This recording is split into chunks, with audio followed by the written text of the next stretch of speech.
yoldaşı Ruhitlə 2024-ün 31 dekabr gecəsində tanış olduq və demək olar ki, 2025-i onlarla qarşıladıq təsadüfən xəstəxanada. Əslində Mumbaydan turist olaraq Bakıya gəlmişdilər gəzməyə, amma ki, talih belə gətirdi ki, Nişitanın doğum prosesi daha da tezləşdi, yəni ki, erkən doğum eləməli olduq. 4 gün müddətində xəstəxanada qaldı və bu müddətdə mümkün qədər onu doğuma hazırlamağa çalışdıq. Artıq gəldiyində elə bir mərhələdə idi ki, tikiş qoymaq, necəsə doğumun qarşısını almaq mümkün deyildi, amma ən azından ciyərlərinin açılmağı üçün, infeksiyanın qarşısını almaq üçün və onu yəni doğumdan sonraki dönəmi hazırlamaq üçün əlimizdən gələn nə var idisə elədik və bizim klinikamızın təcrübəli neonatoloqu Aytan xanıma bebeği təslim verdik və doğulanda cəmi 600 küsur qram idi. Daha ətraflı təbii ki, o danışacaq. Şauriya növbə şərtlərində doğulub, yəni axşam saatlarında çağırıldıq onun doğumu olduğu üçün. Doğulduğunda kritik vəziyyətdə idi həqiqətən də, yəni yaşamaq şansları çox az idi. 24-cü həftəsində 690 qram ağırlığında doğulmuşdu.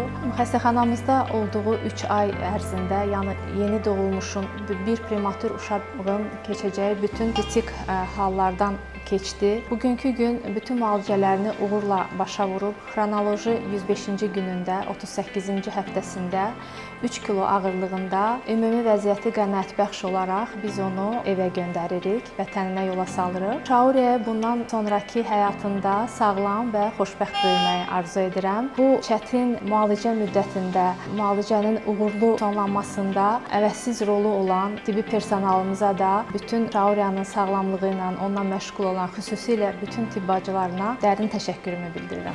My name is Rohit and this is my wife Nishita. We had come to Baku, Azerbaijan as tourists while my wife was expecting. She was pregnant 6 months. We came here for New Year's.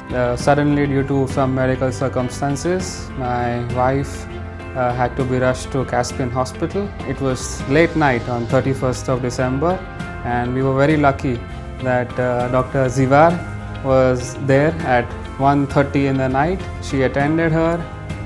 She diagnosed what was happening. She explained us what is the situation, and then she prescribed us what medication has to be done, what is our plan of action, and she guided us with all of those things.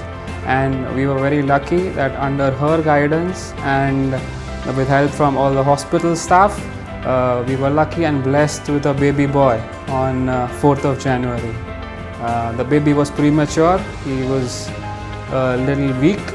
He was just 600 grams, and from that day onwards he was in the NICU under the guidance of Dr. Aitan, and she and the staff in the NICU, they take care of our baby very well. From the start they said that it is a difficult journey, a long journey, but because of their expert medication help, their prompt action and all the best medication, today our baby is healthy and we are soon flying back to India.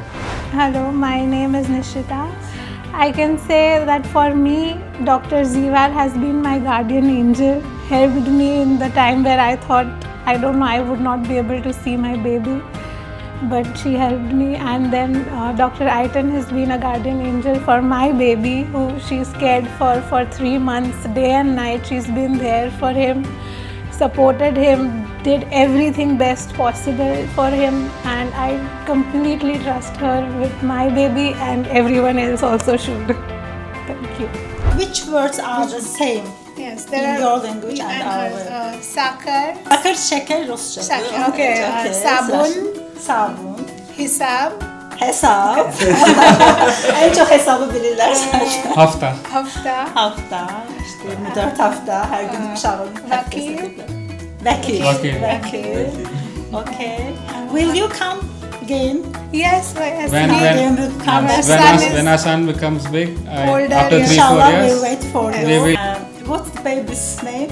Shaurya. Shaurya. Shaurya Hind dilində brave, cəsur deməkmiş. Yəni həqiqətən də cəsurdur. Təbii ki, Aytan xanım sayəsində. Uşağın doğulduğu gündən müşahidə elədiyimə görə onun hər günü xatirələrdə qalsın deyə şəkillərə çəkdim və ilk günlər saxladım, topladım. Düşündüm ki, evlərinə getdiyi günü uşaq üçün ən gözəl xatirə onun şəkilləri ola bilər ailəsi üçün.